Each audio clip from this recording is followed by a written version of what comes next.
So as I am leaving at a T1 on the bike, you guys, I was ecstatic. Absolutely ecstatic. I was screaming. So I saw my Rudy friends. Then I saw my best friend and her friend. Then I saw my mom and her friend. And I was screaming up the hill to Palani. I started coughing because I was like, I had like the salt water, but oh my God, it just was like, holy shit, I'm here. So anyways, I take off on the bike. We just do the little, there's a little thing that you have to do in and out of town. As I'm going up the hill over by like the Target area, I see Karen Smyers. And I met her last year, and I told her, I'm like, Karen, I want to come back. I want to do it. And she's like, Jen. I'm like, Karen. She goes, you're doing it. And I'm like, I am. Now that was very surreal for me.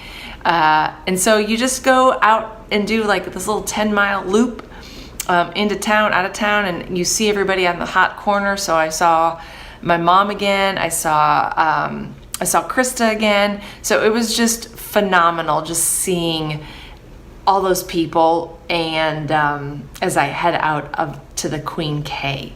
So I'm heading out to the Queen K with everybody, and I look up, and there is these lights overhead on the Queen K, and I still envision this photo that has been taken years ago of athletes coming down that road with those lights over, and the sun, or not the sun coming down, but and oh my God. And I started laughing, and I just was like, holy shit, I'm here. So I take off. I was really good on my nutrition. My nutrition was really good. And I had 240 calories for every hour of the first endurance. I took hand up of water because it was hot. I ended up putting an extra water bottle cage on my bike because I knew how hot it was going to be. And I even took in some Gatorade just because I knew I needed a little bit extra calories than the 240. So, going out, so what happens is when you're going out, you'll get some crosswinds, you'll get some headwinds, and the first part on the Queen K was very smooth. I felt very good on the Queen K. And then you turn left towards up to Haviv. And here's the thing, when you go left and then you take a slight right towards Haviv, you guys, that you're climbing that fucking mountain. You're climbing a volcano. And if you look at Best Bike Split, if you even look at my Garmin files or my Strava files, like you climb. And here's the kicker of it all. Not only do you climb, but you are in a headwind or a crosswind. And you are sitting there going, what the heck? So pretty much at mile 45, I said, I don't think I ever want to do this race again. Then I see a butterfly go past. I was like, okay, Grandpa, that's right. If I only have to do this race one time, I am one and done. And that's how I was feeling at mile 45. I really was. But I knew it was about mile 60 to get to the turnaround of Haviv. So we go up, and I knew it was just constant climbing. But then I saw some friends coming down from Haviv. I saw my husband, and that was amazing. And then I realized, man, they're going really fast. This is going to be fun. So you turn around Haviv at about mile 60, and you are flying. Let me tell you, pedaling is optional because you're going down the volcano with the wind behind you. At one point, it was hard to stay aero because sometimes the wind would catch your front wheel. So that was a little, So at the turnaround, I did get my my bottles of First Endurance, and my 2 bottles that I had were warm. They were so warm. And here's the thing, you guys, I froze those bottles. Which was crazy. So it was tough. It was tough to get that in. So I ended up having to start sipping on that, but then take in a crap load of the Gatorade Endurance, because the Gatorade Endurance was actually cold. And so I was taking in the first Endurance, but I had to take in more of the calories for the Gatorade because I started getting at a deficit. And that is where I'll talk about on the run, because that really affected me on the run. Anyways, so I'm heading back. You come flying down, and then you turn back on the Queen K, and this is where it gets tough mentally, because it's a long way back. It's probably about 80 miles, or you're at the 80-mile mark, right? So you got about 80, 20, you got 32 miles left, right? And so you're sitting, all right, you just got head down and you just got to go. And so then, the crotch is hurting, the back is hurting, the SI joint is bothering you, just like everything starts going in your head. But once you start getting into that weirdness in your head, that is when I realize that my nutrition is off and it's down for the count. So that's something I have learned with myself. But when I looked at the Gatorade Endurance, it was at, you're at 90 calories for that bottle. And there's 2 servings, so 180. I take in 240 an hour, so I should have been taking a bottle and a half of the Gatorade Endurance along with some of my EFS Pro. And so I was only taking 1 bottle of Gatorade Endurance and some of my EFS Pro. So I was at a deficit heading into that run, which sort of sucked. But I just said, all right, just try to stay on top of the mind, stay on top of the game, start getting in that Gatorade, and really start taking it in as much as I could. Every 10 minutes, I was taking a couple sips. I was trying to finish a whole bottle within an hour, but I did the math wrong. I should have finished a bottle and a half. So there we go. So I get to mile 100. I was like, woohoo, I got 12 miles left. Looking at my best bike split, it was saying I was going to do it like a 605, and I came in at a 623. I was good with that. I really was. Like, I knew I was in my watts. My normalized power was at 133. My goal for this race was normalized power about 130. I was at 150 for Tremblant. I probably could have pushed it just a tad more, but you know what? I just needed to I needed to be smart on the bike. And that is the key, because you know what we talked to you guys about before: bike for show, run for dough. So I really needed to be smart on the bike. Like I said, I probably could have pushed it a little bit more than I did, but if my calories were low, then that makes sense that I wasn't able to maybe push it as much as I could. But I was happy with what I did. 623, not bad for 112. I've gone under 6 over the last couple Ironmans. Different course, different elements. So I was happy with my time. I really was. And so coming down Pellini, I see my mom, I see your friend, knowing that I get to see them again going out for the run. I go into transition, get out of my shoes. I kept my shoes on the bike, and I get off the bike, and I was like, oh God, that hurts. Like all of a sudden, just my hip was a little sore, just the whole body was a little sore. And so I wore a one-piece for the swim and the bike because I really wanted to keep the sun off of me. But I ended up changing, and I wasn't sure if I was going to, but I did. So I wore a different top and my running shorts, my Lulu running shorts that I always run in, because the whole chafing thing, I didn't want to chafe, and it was starting to get uncomfortable in that one piece. So it was that day decision, and I'm really glad I changed out of the one piece. Anyways, so I go into transition, I change. It took me longer just because I had to change. But when I busted out of T2 for Tremblant, I was doing everything. I was putting on the hat, I was putting on my Garmin watch, I was putting on my glasses, like just all this stuff was just it was just too much. So I just decided, just take your time. I mean, it is what it is. I'm here. It doesn't matter.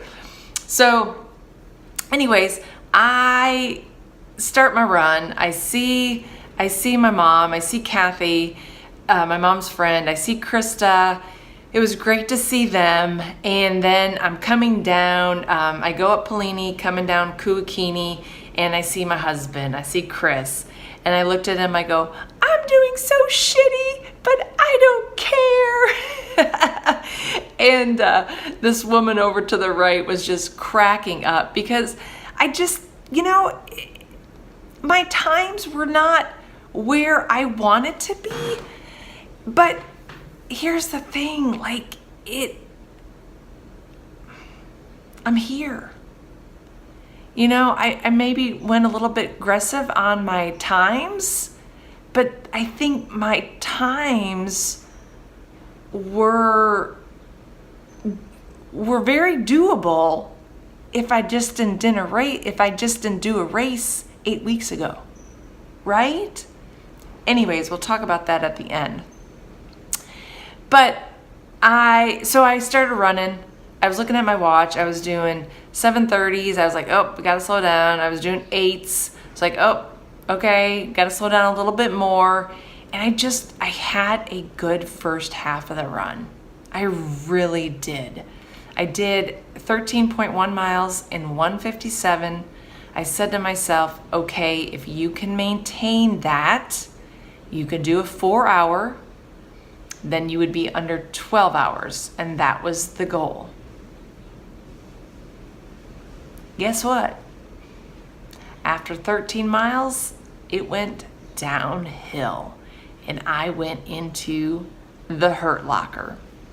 But so running down Alihi Drive, so what happens is you come up Pelini, down Kuakini, down this one street, I think Henry maybe, and then you turn left on Alihi Drive. And Alihi, it's pretty much out and back, and it's about 10, 11 miles.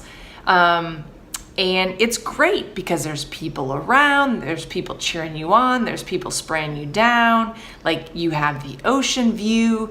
It's absolutely amazing. And of course I saw butterflies.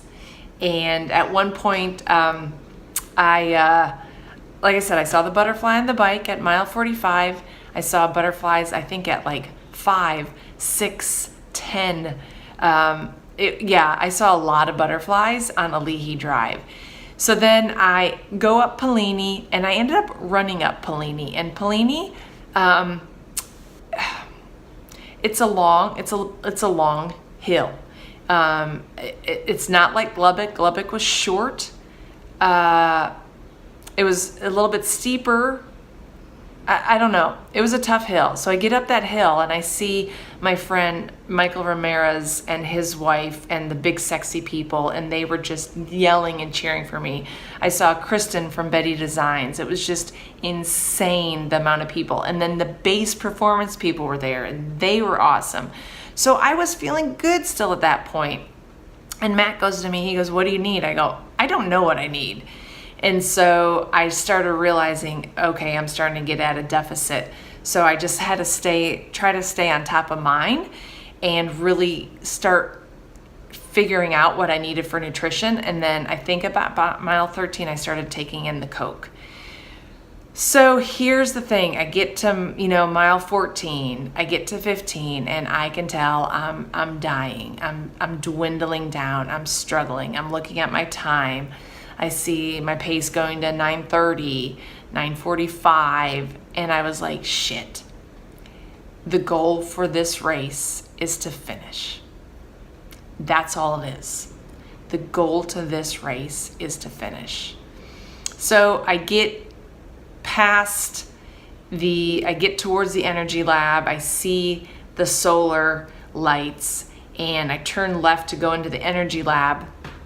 And I see this woman ahead of me, and she started getting dizzy, and she goes over to the cop and she collapsed. And I just yelled, I was like, medic, medic. And it was so loud because the music, and there was first there was aid stations there. I was like, you guys gotta get a medic now. Like, I wanna say she might've gone into a seizure, which just broke my heart. I said, God, please take care of her. Please please let her be okay. I don't know who she is. So if you're out there and you're seeing this, please let me know, because I really want to know how you are. And it just it broke my heart.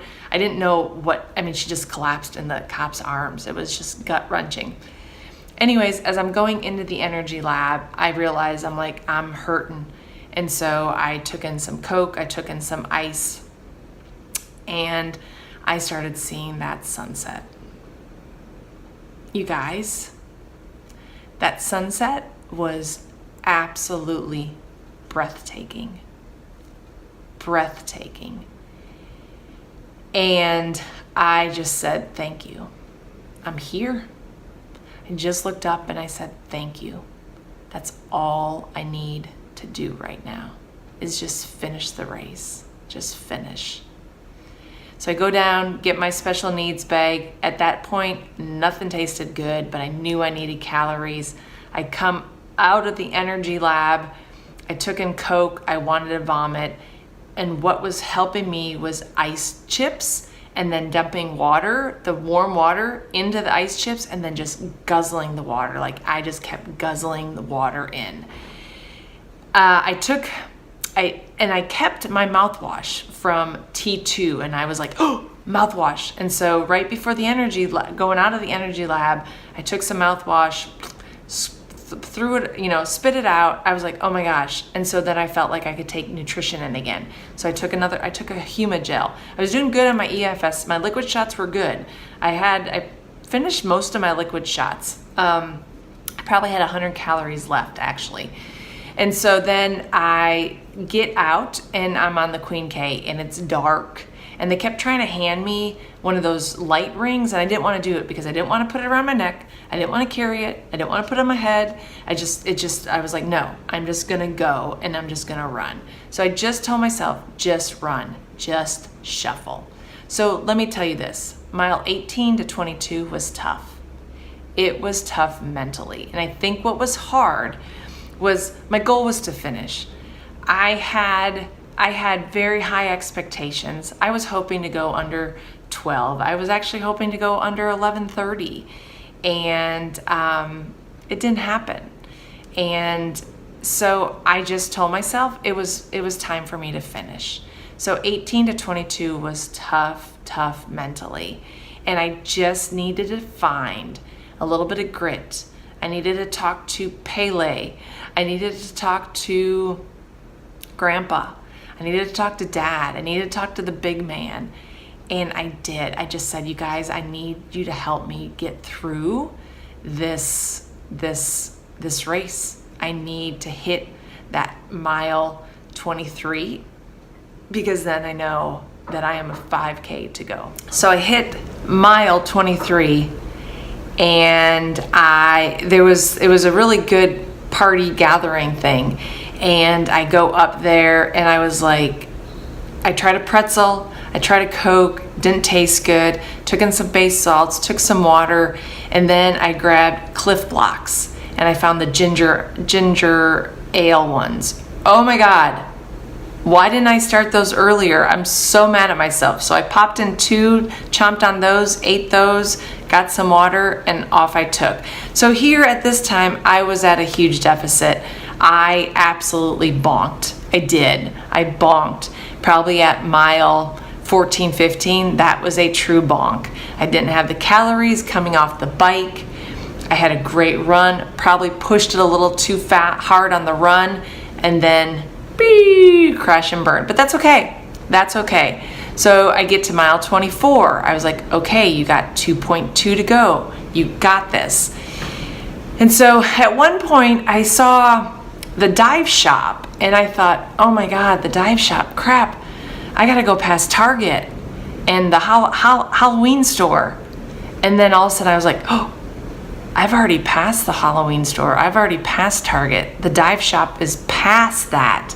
So I knew I was almost home. I heard the crazy music from base. I saw Matt Miller. Thank you, Matt. Takes a video, asks, is this your first one? I said, yes, it's my first one. And I asked him, has he done it? And he asked me how I was feeling. I was like, well, I'm fine now because I got less than a mile to go. I said, you should have asked me like 10 minutes ago because I was struggling. And anyways, the video's on my Facebook page. It's great. So I go down Pellini and I'm heading home. And I hear Mike Riley speaking those words. And so I go down Pellini. It's that hill going down, so it was hurting. And I turn left, and I'm on Kuakini, and I was like, oh my God, there's the turn to go down to Alihi Drive. Nope, that's not it. And then I go up to the next light. Okay, that's the hill. Nope, that's not the road. So then I turn right down. I don't remember what road that was. I go down right down to Alihi Drive. I was like, holy shit. Holy shit, you guys. I am doing the Ironman World Championship and I'm almost done. I'm almost done. So I turn right on Alihi Drive and I see my mom and her friend Kathy and I just smiled. And here's the thing. I remember seeing them, but I don't. And I truly feel like I had an outer body experience. Like I was almost looking at myself going down. And you guys, it was so weird. I don't remember much of it. It was so weird. So you see the lights, you see the flags, you see everybody along the line of the race. And I hit the mats that said Ironman Triathlon. And I started crying. I wanted to smile. I was crying. I wanted to laugh. I was crying. I kept wiping my eyes. And you're going to see some photos of just the raw and realness of my race.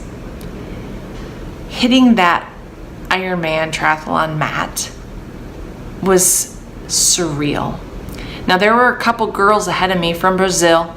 I could have been that person and gone past them and like sped up, but I didn't. I let them go first. And then they were still at the finish line when I was trying to cross as well. But I got some good pictures. That's all that matters. But I heard Mike Riley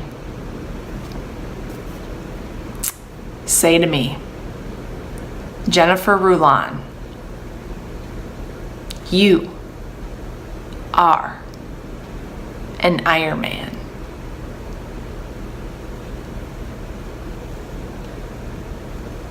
I just got goosies.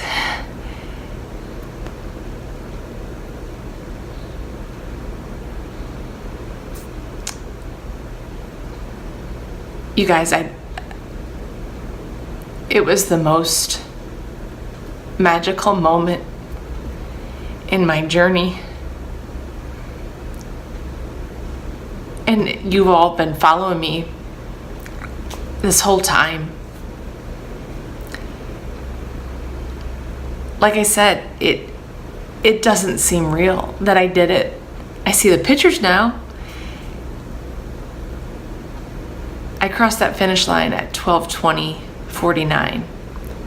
Was it my best time? Was it my worst?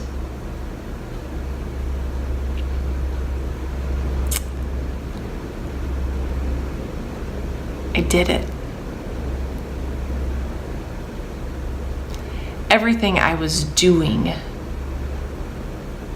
the last 5 years was to get to that finish line, was to experience the Ironman Triathlon World Championship. I'll tell you, I was out there a couple times feeling like I shouldn't have been out there, like I didn't deserve to be out there. but I earned that spot. I got that slot at Tremblant. I will tell you one thing. I don't think I will try to qualify so close next time. Whoa, wait. Shit, y'all. I just said next time. Because in my mind, the last couple of days, I was like, nope, I'm good. One and done, I'm good. Shit. I just have this on video now. Honestly, I don't know what I'm going to do next. But what I am going to do is just soak this all in and just be happy with my performance. And like I said, it wasn't my best, it wasn't my worst. It was right in between, and I am overwhelmed with joy with what I did.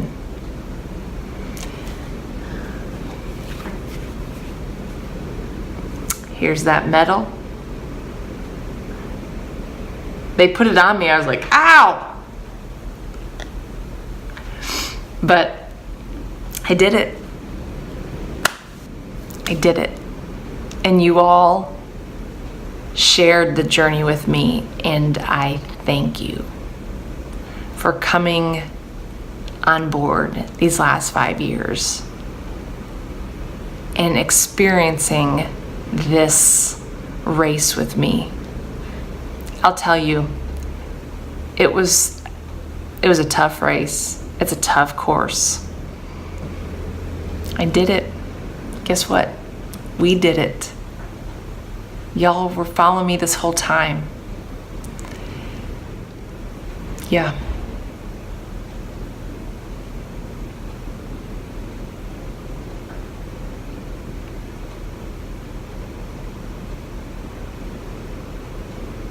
As you could see, I'm lost with words.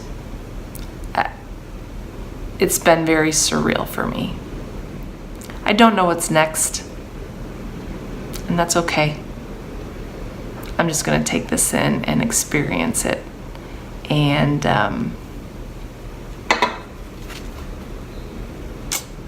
yeah. Thank y'all. Bye. First rule, never let them change you. Rule 2, do you to the fullest. And never be ashamed to. You just good at what they can't do. And they hate that. They wanna paint you and they color, put you in another. But what they don't accept and what they don't see, the best thing is what you already be. Oh, her eyes make the stars look like they're not shining. Her hair falls perfectly without her trying. She's so beautiful, and I tell her every day. Yeah, I know, when I compliment her, she won't believe me. And it's so sad to think that she don't see what